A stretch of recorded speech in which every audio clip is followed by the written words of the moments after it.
सिंध जे तारीख़ी ढंढ कींझर ते मोकल वारनि ॾींहंनि ते वॾे अंग में माण्हू हिते घुमणु अचनि था, सियाह अचनि था।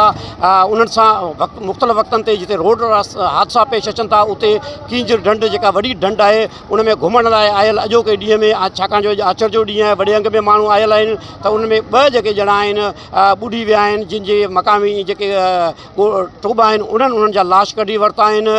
हिक जी सुञाणप ज़ैन तौर ते थी आहे, जॾहिं त ॿिए जी ख़लील तौर थी आहे। ॿई कराची जा रहवासी आहिनि, पंहिंजे दोस्तनि सां गॾु कींझर ढंढ घुमण आया हुआ, जेके उन पाणी में हली वञण जे करे उहे ॿुॾी विया आहिनि। हीअ अफ़सोसनाक सूरत हाल आहे। सिंध जे तारीख़ी ढंढ कींझर ते जेके वॾे अंग में माण्हू हिते अचनि था, पर सिक्योरिटी ख़ासि तौर ते रेस्क्यू जा इन क़िस्म जा इंतज़ाम नथा हुजनि, त जीअं माण्हुनि खे माज़ी में खोड़ सारा वाक़िया थींदा रहिया आहिनि। केतिरा ई माण्हू ॿुॾनि था, आर्ज़ी तौर ते इंतिज़ामिया हरकत में अचे थी, उनखां पोइ वरी इहा साॻी सूरत हाल थिए थी।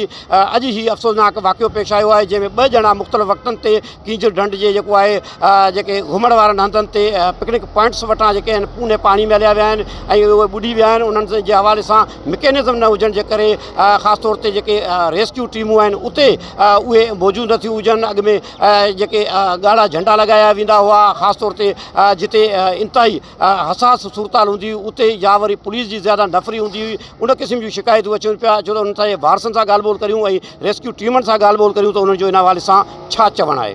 जी, हम कंपनी में काम करते हैं, इसका ज़ैन नाम है।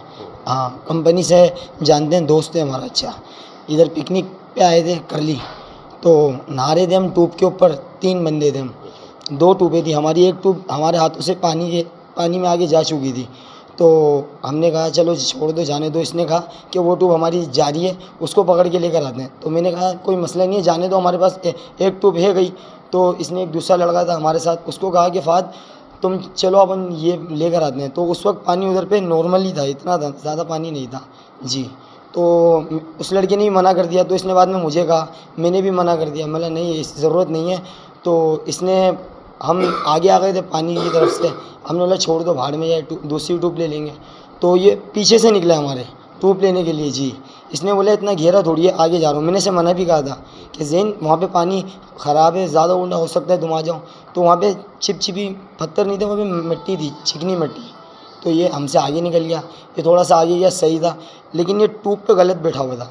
ट्यूब गोल होती है ना, इसका एक पेड़ ट्यूब के इस तरफ था, एक इस तरफ था, ट्यूब पे ही जा रहा था जी जी, ये ट्यूब के ऊपर ही था उस वक्त। तो हमने इसको मना भी किया, इसने बोला नहीं मैं ले आऊँगा।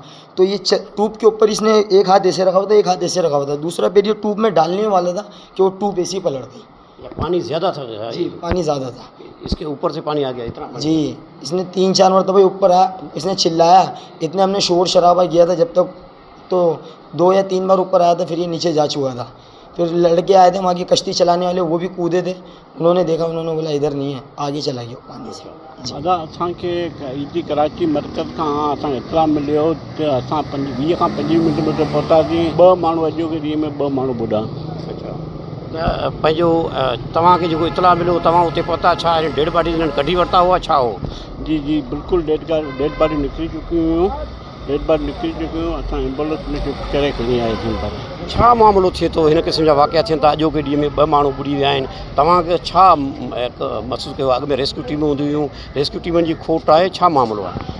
जी हा, बिल्कुलु रेस्क्यू टीम जी खोट आहे, छो त अॻियां पाणी जी माना पाणी वॾो गहरो आहे, उन जे करे उन ते को बि तवजो कोन था ॾियनि। हे नौजवान इन खे का ख़बर ई कोन्हे त झील जे अॻियां पाणी गहरो आहे। उहो व्यंजण जे करे अॻिते निकिरियो वञनि, पोइ उते अहिड़ा वाक़िया पेश अचनि था।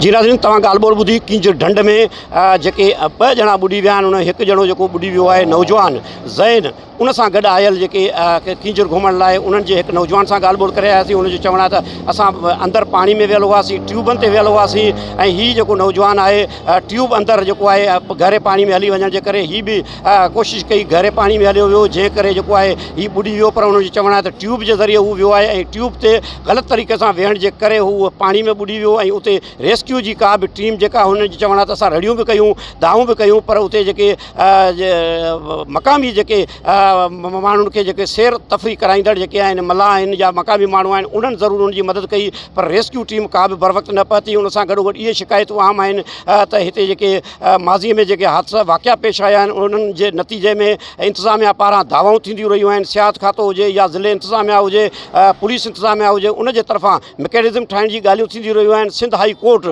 जे पारां पिणु हिकु वॾो इंसिडेंट थियो हो, 10 ॼणा जेके आहिनि ॿुॾी विया हुआ। उनखां पोइ हिदायतूं जारी कयूं वयूं त सख़्तु SOP जारी कई वञे उन हवाले सां, पर अॼु सूरताल साम्हूं आई आहे त न उते का SOP आहे, न वरी उन पाणीअ में वञण खां जेको आहे जेके माण्हुनि खे पिकनिक मिलाइण लाइ ईंदड़ नौजवाननि खे उन पाणी खां जेको आहे रोकण लाइ को मैकेनिज़म न आहे, जंहिं करे हिन क़िस्म जा वाक़िया पेश अचनि था। अॼु 2 ॼणा जेके आहिनि उन पाणी में वञण जे करे अजल जो शिकार थिया आहिनि। ज़रूरत इन ॻाल्हि जी आहे त सिंध हुकूमत, लाॻापियल इख़्तियारियूं, सियाहत खातो, ज़िले इंतिज़ामिया, पुलिस इंतिज़ामिया हिन रेस्क्यू जे मैकेनिज़म खे बहितर बणाए त जीअं जेके ॿुॾी वञण जा वाक़िया आहिनि या वॾो को इंसिडेंट ईंदड़ वक़्त में थिए उनखां अॻु में अहिड़े क़िस्म जा उपाउ वरिता वञनि, क़दम खया वञनि, रेस्क्यू जे निज़ाम खे बहितर बणायो वञे त जीअं जेके पिकनिक ते सियाह जेके अचनि था, घुमण लाइ अचनि था, न रुॻो उहे घुमण लाइ ईंदड़ माण्हू आहिनि, पर उन सां गॾोगॾु जेके इलाइक़े वासी आहिनि उन्हनि खे बि उन पाणी खां रोके सघिजे ऐं जेके ख़ौफ़नाक हादसा या माण्हुनि जे ॿुॾण वारा वाक़िया आहिनि